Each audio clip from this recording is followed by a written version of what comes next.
The countryside of Lorraine lay wrapped in early morning silence. Cold mist clung to every field and hedgerow. Through that ghostly veil came a sound that chilled the blood. The deep rumble of massive engines, steel tracks grinding against stone and earth. 300 German Panthers were moving forward through the fog. Each machine was a monument to German engineering. Thick armor plates, long-barreled guns, the pride of the Reich's war machine. These were the predators Hitler had sent to crush Patton's advance, to drive the Americans back across the rivers of France. But waiting in that same mist were American crews. Men crouched inside their Sherman tanks, hearts hammering against their ribs. They knew the terrible mathematics of this fight. Their guns were too weak, their armor too thin. Every textbook said they should die here. The fog swirled between the opposing forces. It hid the Panthers from American eyes, but it also concealed the trap being set. Sherman crews had positioned themselves with deadly precision. Tank destroyers nestled in shallow depressions. Artillery coordinates were already plotted on maps, stained with morning dew. When the first dark shapes emerged from the white curtain, hell erupted across the farmland. Muzzle flashes lit the fog like lightning. Steel screamed against steel. In minutes, the invincible became the destroyed. The hunters became the hunted. This was September 1944. The largest tank battle fought by American forces in Western Europe before the Ardennes. A clash where inferior machines defeated superior ones, where experience triumphed over technology, where the balance of the war shifted in ways that would echo for generations. The road to this moment had been paved with German desperation. Throughout the summer of 1944, Allied forces had torn through Normandy like a tidal wave. The Wehrmacht was retreating, falling back toward the borders of the fatherland. But Hitler refused to accept defeat. He demanded counterattack, a crushing blow that would halt the Allied momentum. Restore German pride. Prove that the Reich could still strike back with devastating force. His chosen battlefield was Lorraine. This region of rolling hills and river crossings had seen armies clash for centuries. Now it would witness another test of arms, another struggle for the fate of Europe. Lorraine was more than strategic ground. It was the gateway to the Saar industrial basin. The heart of German war production lay beyond these fields. If Patton's Third Army broke through here, the road into Germany would stand wide open. To prevent this disaster, Hitler ordered his 5th Panzer Army forward. Under the command of Hasso von Manteuffel, this force would deliver the decisive blow. The doctrine was unchanged from the glory days of 1940. Mass armored formations, lightning thrusts, the belief that concentrated steel could shatter any defense. But 1944 was not 1940. The Panzer Arm was bleeding to death on the Eastern Front. Veteran divisions had been ground down in the steppes of Russia. Fuel shortages strangled mobility across the Reich. The new Panzer brigades created that summer were desperate improvisations. Green crews commanded by officers who barely knew their own capabilities. These untested units received Germany's finest machine, the Panther tank, a weapon feared across every front. Its thick armor could turn aside most Allied shells. Its long gun could kill at ranges that seemed impossible. But even the mightiest weapon was only as good as the man who wielded it. On the American side, doctrine had evolved through blood and fire. The lessons of Normandy were carved deep into every unit. Survival lay not in individual courage, but in coordination.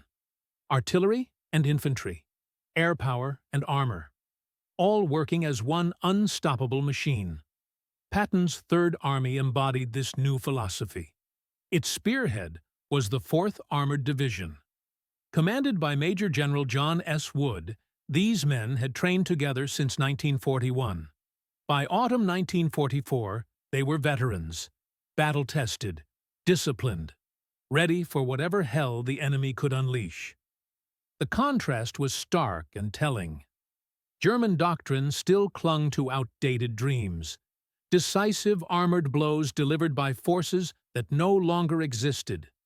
American doctrine embraced harsh reality, flexibility over force, coordination over individual heroics. The constant application of pressure rather than single knockout punches. Strategically, the German plan was ambitious. Retake the town of Lunéville, cut Patton's supply lines, drive the Americans back across the Moselle River. The attack force included over 300 tanks, the largest concentration of armor seen in the West since the Normandy breakout.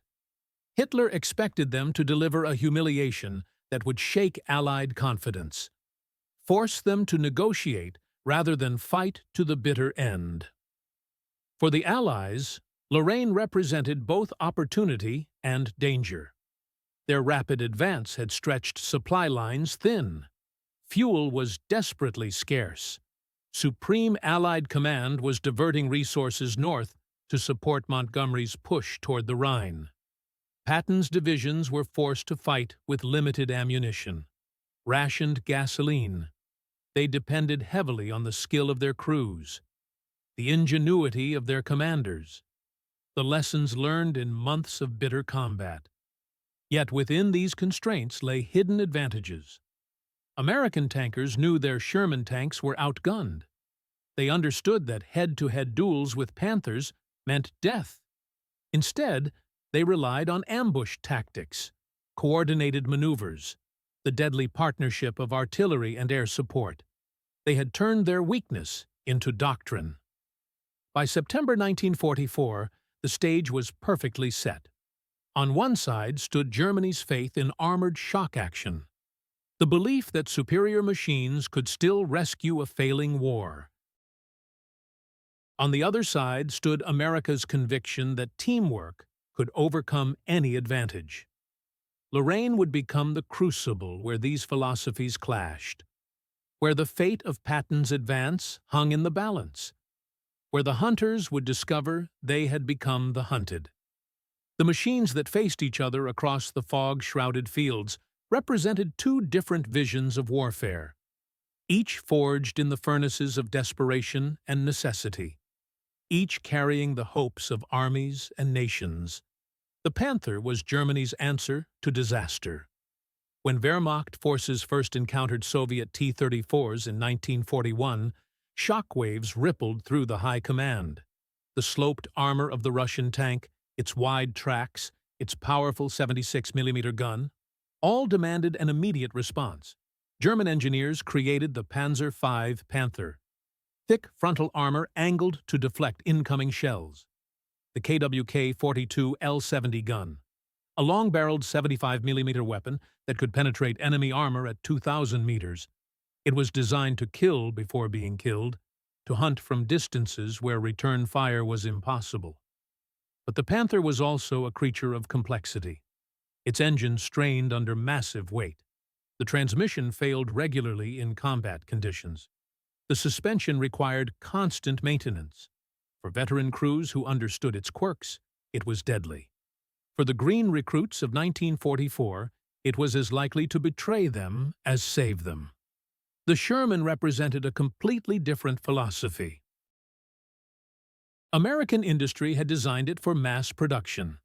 Simplicity, reliability above all else.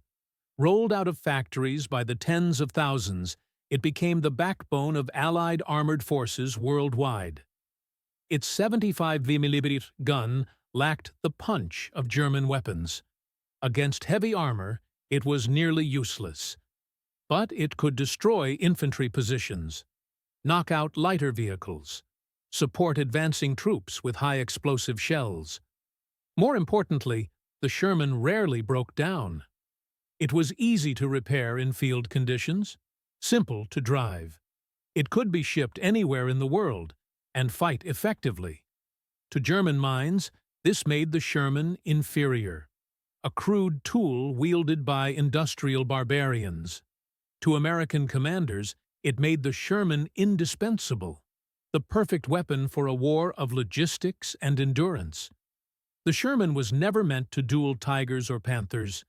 It was designed to be part of a team, one element in the complex machinery of combined arms warfare, supported by artillery barrages that shattered enemy positions, infantry advances that cleared strong points, swarms of aircraft that ruled the skies above. In the months before Lorraine, American crews had fought across France, from the bocage of Normandy through the open plains of the interior. Their Shermans bore the scars of countless engagements, but their crews carried lessons written in fire and blood. They learned to use terrain to their advantage, how to maneuver in coordinated pairs and platoons, how to flank enemy positions and strike from unexpected angles. Most importantly, they learned never to meet a Panther head-on if they could possibly avoid it. The German brigades rolling toward Lorraine carried none of this hard-won experience. Hastily formed during the crisis of summer 1944, filled with recruits fresh from training schools, given the Reich's most sophisticated machines, and ordered into action against seasoned enemies. Many had never fired their main guns in combat. Few had practiced coordinated maneuvers with supporting arms. They were stepping into hell completely unprepared for what awaited them. The contrast was profound and decisive. The Panther was the sharper sword, but it rested in unsteady hands. The Sherman was the duller blade, but it was wielded by warriors who knew exactly how to use it. The first weeks of September passed deceptively quietly. Villages throughout Lorraine lay peaceful beneath changing autumn leaves. Stone walls and ancient church steeples bore fresh scars from summer fighting. But life seemed to be returning to normal. American units from Patton's Third Army spread across the countryside. They occupied strategic crossroads, dug defensive positions overlooking river valleys, waited for supplies that often failed to arrive. Fuel shortages had slowed their advance to a crawl. Tank crews rationed every gallon of gasoline like liquid gold. Men joked bitterly that their Shermans consumed more fuel than water. But beneath the humor lay growing tension. Something was building in the distance. Everyone could feel it. The 4th Armored Division's Combat Command, established positions around the town of Aracourt. They created a thin screen of outposts, infantry mixed with engineers, scattered Sherman platoons, tank destroyer units positioned at key points. At night, the countryside came alive with patrols, the crunch of boots on gravel roads, the distant cough of tank engines warming up, the whispered conversations of sentries straining their ears for unusual sounds. For many American crews, this felt like another pause before the next advance, a chance to rest and refit before driving deeper into German territory. They had little sense that a storm was gathering beyond the eastern horizon, but the Germans were indeed moving. Across the Moselle River, von Manteuffel's 5th Panzer Army was massing its new brigades. Tank tracks clattered through villages still smoking from Allied air raids. The sound echoed off stone walls like approaching thunder. The men were young and pale, their faces marked by determination mixed with barely concealed fear. They had been told this offensive would change everything. Smash Patton's army. Drive the Allies back to the beaches of Normandy. Restore Germany's fortunes with one decisive blow. They clung to these promises, even as they marched without adequate reconnaissance, with fuel tanks only half full. Using maps that left crucial details blank or guesswork. For the Americans, waiting was always the hardest part. Days dragged by filled with endless maintenance routines. Crews checked their radios obsessively, cleaned their guns until they gleamed, wrote letters home in the cramped interiors of their steel cocoons. The Sherman became more than just a machine to these men. It was home, shelter, a second skin that protected them from the world's violence. They slept beneath its hull for warmth on cold nights, brewed coffee on its engine deck, whispered their fears and hopes to its steel walls. Some carried photographs tucked behind instrument dials, pictures of wives and sweethearts back home. Others carved names into the armor or painted symbols for luck. Anything to make the machine feel more human, more protective. Rumors spread through the ranks like wildfire. Pilots returning from reconnaissance flights spoke of German columns hidden in the forests. But when clouds settled over Lorraine, the skies became blind eyes. Soldiers peered across fields veiled in white mist. They wondered what lurked in that impenetrable fog. By mid-September, the mood had shifted completely. Commanders issued warnings to their men. Stay alert. Be ready for anything. Ammunition was stockpiled at forward positions. Artillery coordinates were carefully plotted and checked. Cavalry screening forces to the north reported increasing contact with German patrols. Brief firefights. Fleeting glimpses of enemy scouts probing the American lines. Each encounter felt like tremors before an earthquake. On the night of September 17th, steady rain fell across Aracourt. American tankers huddled inside their machines, listening to water drumming against armor plates. Somewhere in the distance, engines rumbled through the darkness. The sound grew louder, then faded, then returned. Veterans recognized what they were hearing. It was the unmistakable noise of armor on the move. Large formations grinding through the night, getting into position for something big. Dawn on September 18th brought fog so thick that visibility dropped to mere yards. American outposts strained their eyes, but saw nothing. Radio chatter grew tense and uncertain. Then, faint at first but growing steadily louder, came the deep growl of German Panthers advancing through the mist. The battle that would decide the fate of Lorraine was no longer a distant threat. It had arrived at their doorstep. The men of the 4th Armored Division made their final preparations. They tightened helmet straps with hands that trembled slightly, chambered rounds into their guns, gripped tank controls with sweaty palms. Some prayed silently. Others cursed the fog that hid their enemies. Most simply sat in tense silence, waiting for the storm to break over their heads. Aracourt was about to become the stage for one of the war's most dramatic reverses. The hunters and hunted were moving into their final positions.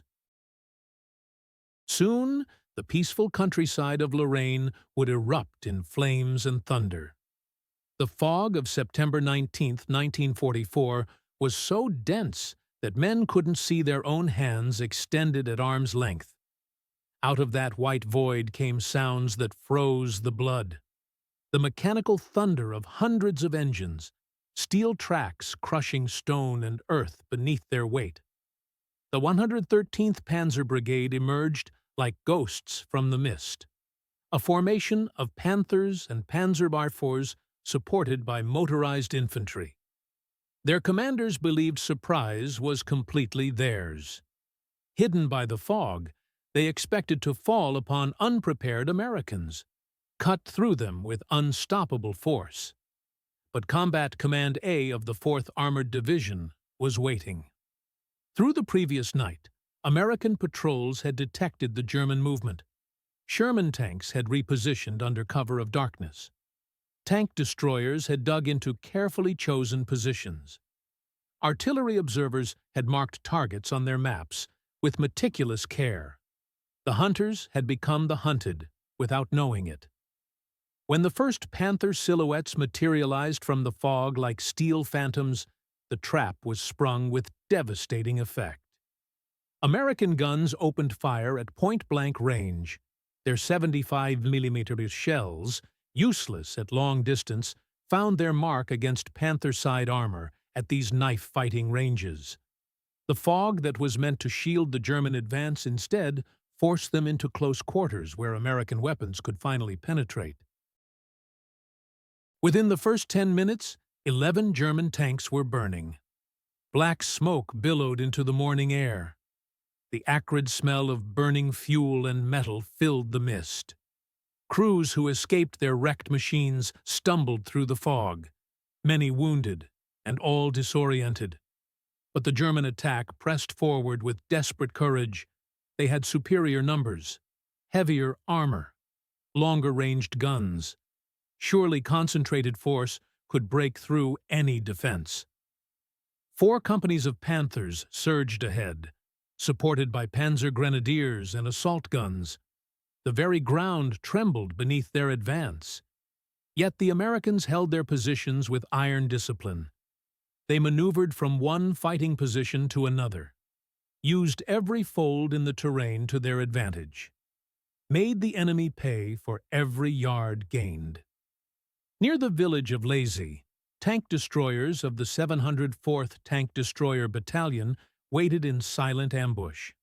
As Panthers advanced blindly through the fog, the M10s opened fire from a hidden depression barely 150 yards away. The range was so close that muzzle flashes lit up the interior of enemy tanks. The exchange was brutal beyond description. 3 American tank destroyers were destroyed in minutes.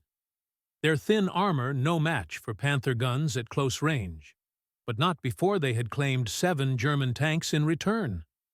Steel carcasses smoldered together in the mist, monument to the terrible arithmetic of armored warfare. By evening, the German attack had completely lost its coherence. 50 tanks lay wrecked or abandoned across the battlefield.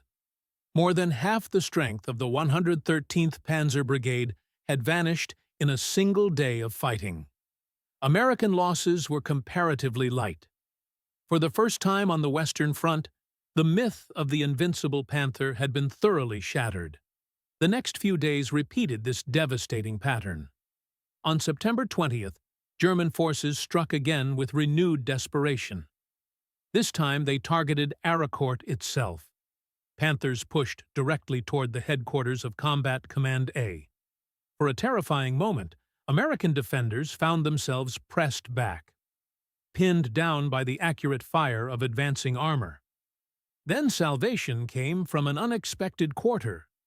Major Charles Carpenter, an artillery spotter flying a tiny Piper Cub, dove at the German tanks like an avenging angel. Strapped beneath his wings were bazookas, an improvised weapon system he had christened Rosie the Rocketeer.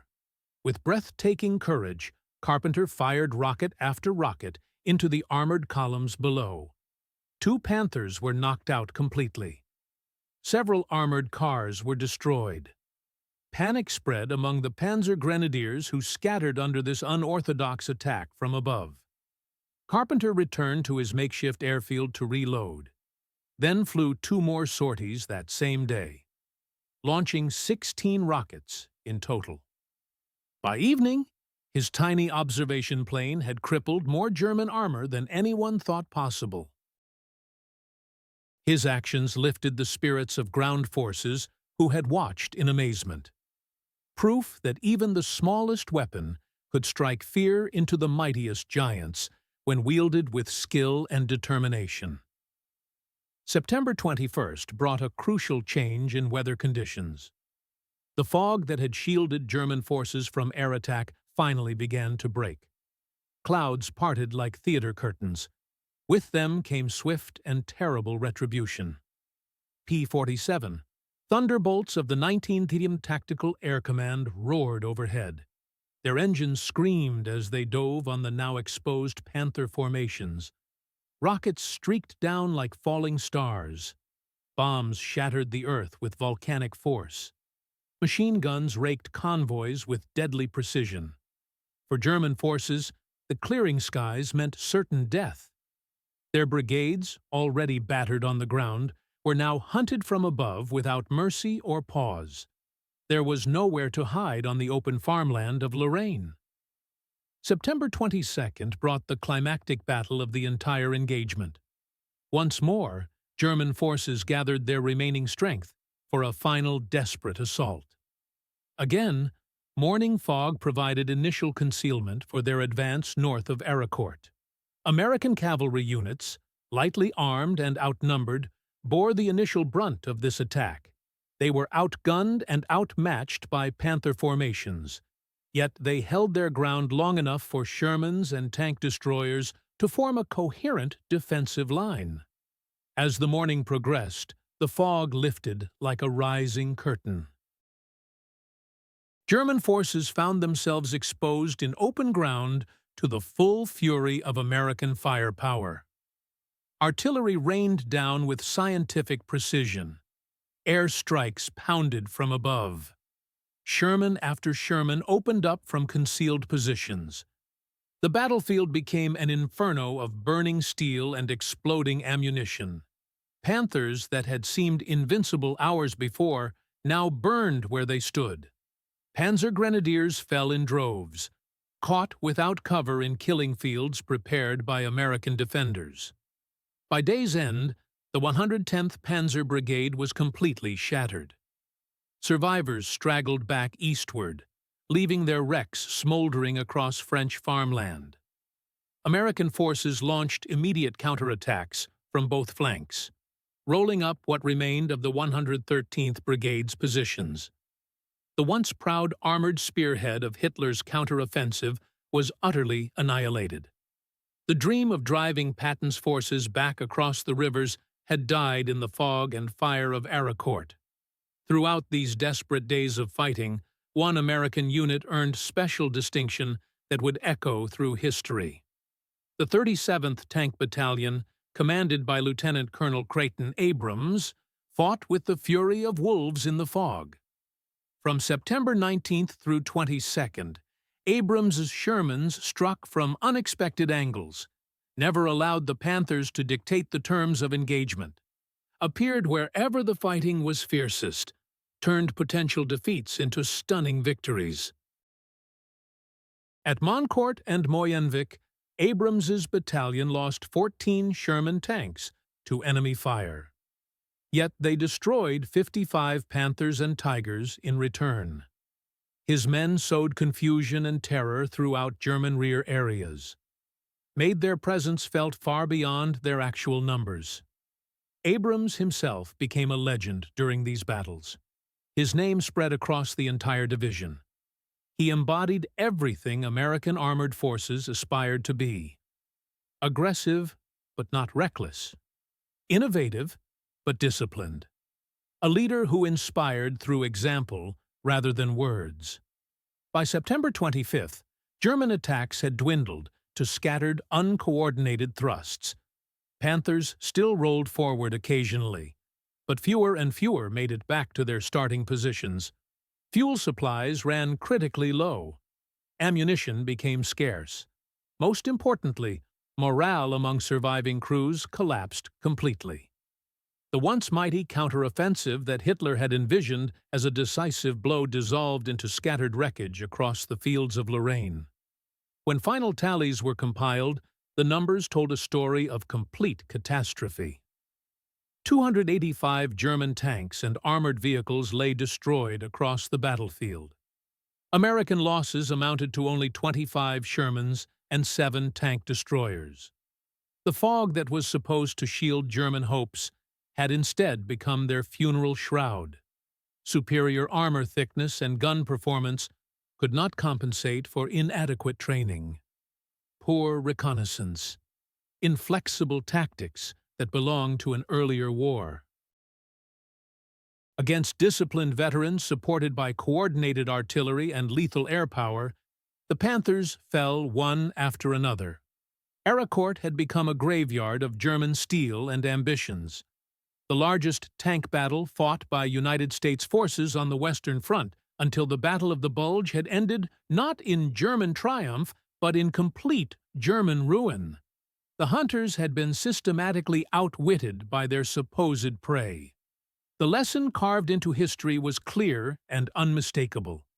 Machines might dominate in theory and on paper, but on actual battlefields, it was men, tactics, and preparation that ultimately decided destiny.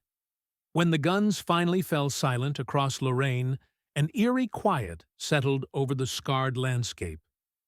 Burned-out Panthers dotted the fields like prehistoric monuments. Their turrets stood at odd angles, testimony to the violence that had swept through these peaceful farming communities. Abandoned half-tracks and shattered artillery pieces littered roads that had been intended as highways to German victory. The silence was oppressive, broken only by distant engine sounds and the cries of wounded men being evacuated from forward positions. The human cost was staggering in its one-sided nature.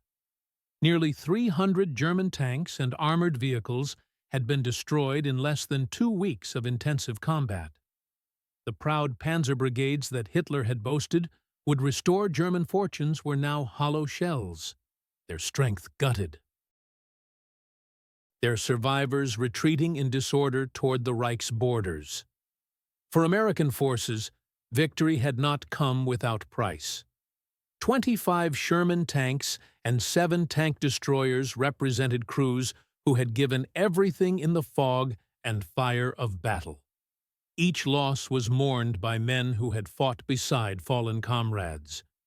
Yet the scale of destruction remained overwhelmingly one-sided.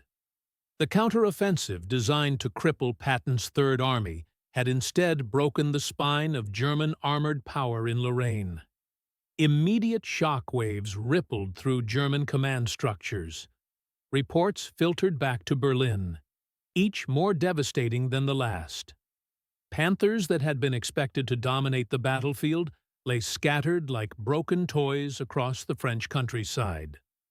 Hitler, consumed with rage over the failure, immediately relieved Johannes Blaskowitz as commander of Army Group G. His fury accomplished nothing. The offensive had collapsed, taking with it another irreplaceable piece of Germany's dwindling military strength. For Patton's forces, the victory brought both elation and bitter frustration. Aricourt had proven their skill beyond any doubt. Their resilience under fire, their ability to defeat supposedly superior enemies through teamwork and determination. Yet their hard-won momentum was immediately checked by logistical shortages. Fuel and ammunition, desperately needed to exploit success, were being diverted to other fronts. The door to Germany lay tantalizingly open, but supplies kept it firmly closed. Soldiers who had fought so magnificently could only watch as the opportunity to drive deep into German territory slipped away. The strategic moment passed, while bureaucrats argued about resource allocation. Across the Atlantic, American newspapers celebrated the battle as definitive proof of democratic superiority over fascist militarism. Headlines proclaimed how Sherman crews had crushed Germany's vaunted Panther tanks. Families of tankers read with swelling pride, knowing their sons had faced the fire and emerged victorious. Within the ranks of the 4th Armored Division, Aricourt became instant legend, a story told and retold around campfires and in mess halls. The victory became woven into the unit's identity, part of its DNA that would be passed down through generations of tankers. But the consequences extended far beyond morale and unit pride. For the German army, Aricourt represented another nail in the coffin of its once feared Panzerwaffe.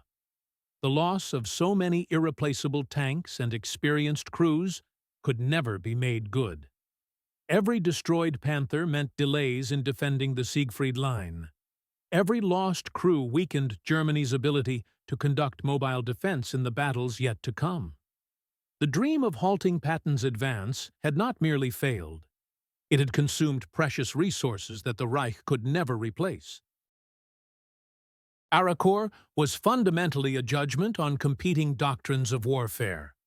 It demonstrated that even the most technically advanced weapon was worthless without proper reconnaissance, adequate fuel supplies, and experienced crews who understood their machines. It proved that coordination between air, artillery, and armor could overcome any advantage in individual weapon systems. Superior teamwork would always defeat superior technology when other factors were equal. The battle marked a crucial turning point in how the war was perceived. Allied forces were no longer simply advancing through superior numbers. They had proven themselves capable of outfighting Germany's best remaining units, of adapting tactics to overcome technological disadvantages, of learning from experience and applying those lessons with deadly effectiveness. As autumn deepened across Lorraine, the smoke of battle gradually dissipated. Village populations returned to rebuild homes shattered by artillery fire. They walked past fields still scarred with shell craters and the blackened hulks of steel giants. The men of the 4th Armored Division prepared for their next offensive. They carried with them indelible memories of fog-shrouded mornings, of muzzle flashes in the mist, of desperate fighting that had ended in complete triumph. Arakorps had been conceived as German redemption, a crushing blow that would restore the Wehrmacht's reputation and halt Allied momentum. Instead, it became a testament to American adaptability, a reminder that the tide of war had turned permanently, that determination and unity could prevail over any technological advantage. The Battle of Arakorts never captured headlines like Stalingrad, Kursk, or the Battle of the Bulge. Yet in its fog-covered fields, truths were revealed that would echo far beyond the borders of Lorraine. It demonstrated conclusively that wars were not won by steel alone. Victory belonged to the side with better trained men, superior tactics, and the ability to coordinate all arms effectively. For Germany, Arakorts delivered a sobering lesson about the limitations of advanced technology. The Panther, conceived as the pinnacle of armored warfare, had failed catastrophically. Not because of flaws in its gun or armor, but because of weaknesses in the doctrine that employed it. Inexperienced crews operating without proper support, lack of adequate reconnaissance before major operations, fuel shortages that crippled mobility, rigid attack plans that ignored changing battlefield conditions. All these factors transformed a weapon of terror into scattered wreckage across French farmland. The battle stripped away the last illusions of German invincibility on the Western Front. It revealed the Wehrmacht as what it had become, a hollow shell of its former strength, dependent on reputation rather than reality. For the United States, Arakorts represented complete vindication of American military doctrine. The Sherman tank, so often criticized by armchair strategists, had proven itself devastatingly effective when wielded by skilled crews within proper combined arms frameworks. Artillery, infantry, cavalry, and air power had fused into seamless instruments of destruction. In the words of one participating officer, it was not the individual tank, but the coordinated team that delivered victory. The lessons learned in Lorraine would shape American armored doctrine for decades to come. The human legacy proved equally profound and lasting.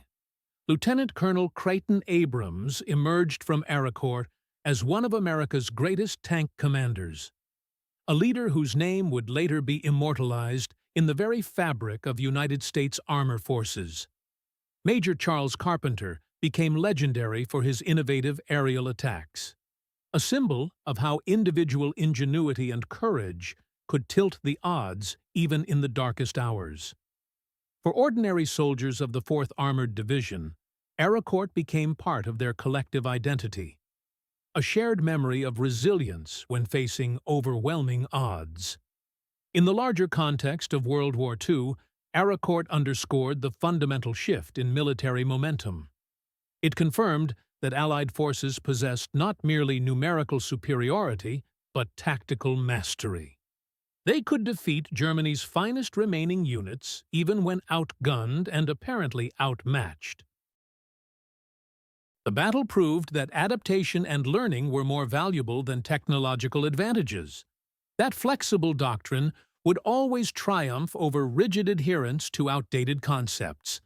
That victory ultimately belonged to forces that could evolve with changing circumstances. Today, the fields of Lorraine have returned to peaceful productivity. Farmers cultivate soil where steel once burned and men once died.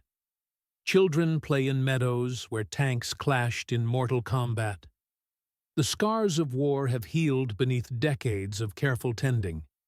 Yet beneath that hard-won peace lies the enduring memory of a battle that proved timeless truths about warfare and human nature. Victory does not always belong to the side with the strongest weapons or thickest armor. More often, it belongs to forces that learn fastest, adapt most effectively, and endure longest under pressure. Aracourt stands as an eternal reminder that in war, as in all human endeavors, it is not the weapon, but the warrior that matters most. Not the thickness of armor, but the strength of strategy. Not individual machines, but coordinated teams that shape the destiny of nations and the course of history itself.